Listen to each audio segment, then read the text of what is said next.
Hey traders, David Frost, my strategic forecast. You're here for another episode of Common Sense Market Analysis. Today is Tuesday, November 7, 2023.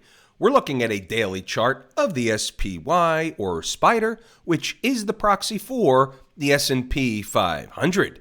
What do we have on the docket today? Well, there's some stuff that we're going to go over again that we went over yesterday in terms of the trend lines, the position on the chart, what to expect from the S&P over the next several days. They're at a really important area on the chart. The prevailing wisdom seems to be they've gone, quote unquote, too far too fast and therefore have to pull back. We're going to take both sides of that discussion or argument. We're the umpire calling balls and strikes. First, where are they? Well, they're right at the breakdown box area. We keep talking about this. Not easy for the market to blow right on through. However, the longer she stays up here and the longer she eats time off the clock within the upper end of this breakdown box, the more likely she is to go higher. Well, let's take a look at exactly what's higher. You have a pivot high here. This is the high print from this breakdown box area, if you will. The high is 438.14. At the time, they came up short of a gap. The gap is 438.64. So we know that right above this high here is a gap that was not filled. Could have been filled. The choice at the time was not to fill it. The market collapsed, left it undone. She came all the way back. Is she going to come all the way back and again leave that gap unfilled? Probably not. So we know that 438.64 is an area that should be completed. That's number one.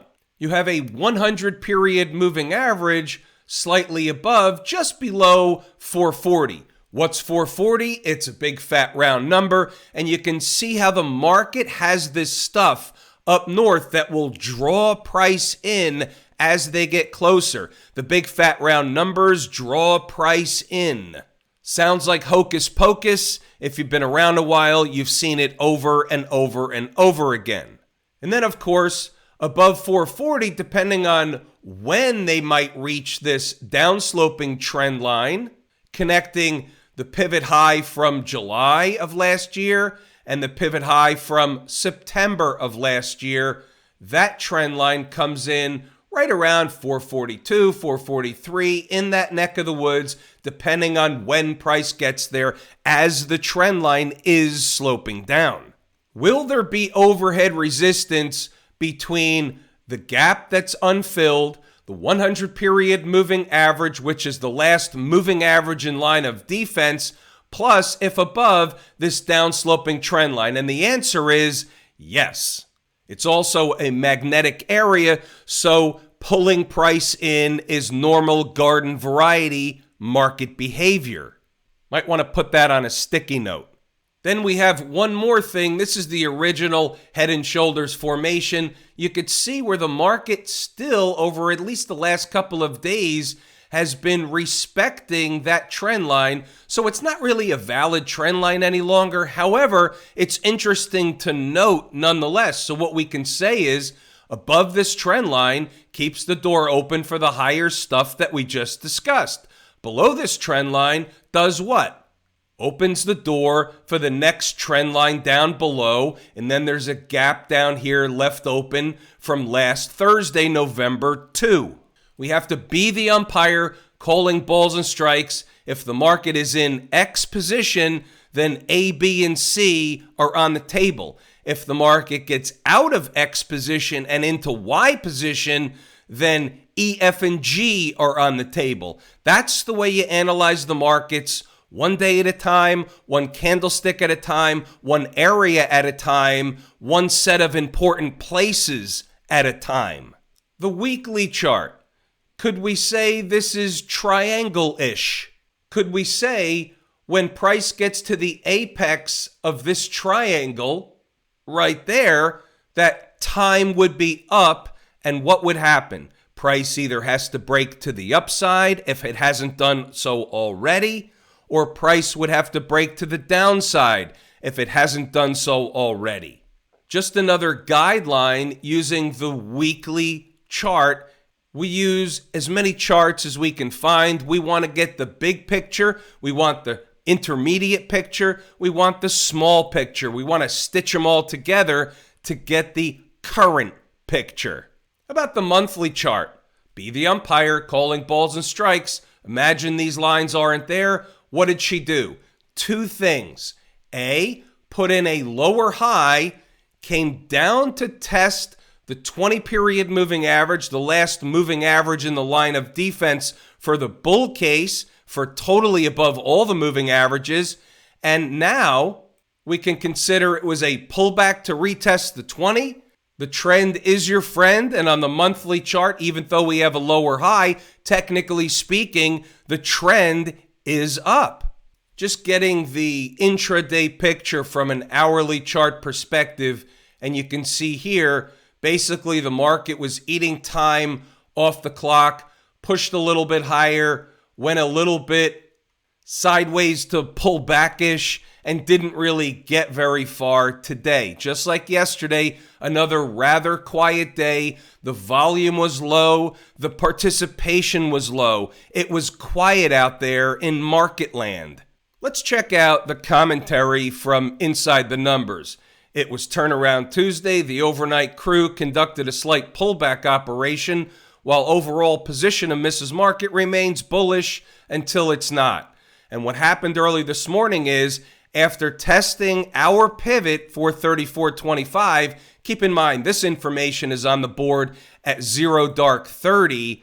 She actually tested the pivot, went a little bit below, bounced off of it by the opening bell. She was right back to the flat line. That was the morning trade that didn't happen. But wait, there's more. We always have a backup situation. We'll get to that in a few moments. So above the flat line right here, the market is the bull case for another push higher. All right, let's see what we have. What's the deal at 9:15 a.m., 15 minutes before the bell rings? We'll cut to the chase. The target above the flat line or yesterday's close was 436.35. It was also some unfinished business. They did that. We'll take a look at the chart in a moment. Here's where the rubber met the road, and then we'll go to the picture portion of the presentation. As long as they stay above yesterday's close, 436.35 is a target. Above, and the door opens for 437.35. We did have some traders in the live room riding it up there this morning, and then had an opportunity to flip the script. If they get there sooner than later, it's a short opportunity for 37.35.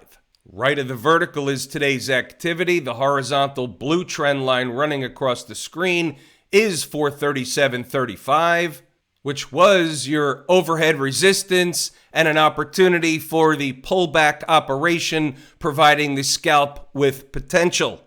You could also see just how important it was, as every time they sold off from it, they came back to it, which means it's magnetic, which means it's likely not the destination, meaning final destination on this run, just a way station, notwithstanding a gap down tomorrow morning or anything like that. However, you could see where today, and today was today's number, it was overhead resistance, provided the opportunity.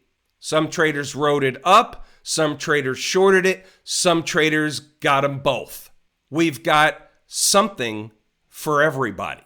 It's all in here. Pause the video, read the notes, go back to the chart, and double check the work. We don't need to belabor the notes. Everything that we just discussed is in the notes. Each and every day, it's the same. Not the same numbers, the same consistency and concept. Take a look at stocks on the move. We had 5 opportunities on the board. Only 2 hit their entry objectives or were around their entry objectives. Uber, PRGO, and AXPD did not. They're off the board. They're considered no trades. We're going to take a look at the good, the bad, and the ugly. Emerson Electric was 84.23. The stock opened below the number, technically taking it off the board when you adhere to the process. You could see the numbers work. They opened below, they popped back above, they hovered, they creeped. Technically, it was a no trade, just wanted to show the chart. The numbers worked. As opposed to Air Products, APD, getting a buzz cut at the open. The numbers today did not work. That does happen. It is rather rare, but it does happen. This was the third number. It opened below the first two, so we don't even need to know where they are. Once a stock opens below a number, it's off the board. We look to the next number. It opened below, it went lower. This one was a stop out. It was what we call a shitburger. It happens. However, there's always a however, but wait, there's more. Traders in the live room in real time had an opportunity to buy down at 255, 254. Where's the next place, they said. I looked at the charts, 255, 254. Some traders took it, got the bounce, but the original trade from Stocks on the Move was a stop out at around 269. As they say in the trading parlance, is part of the business. Nobody likes it. It's part of the business. What's going on over in Camp IWM?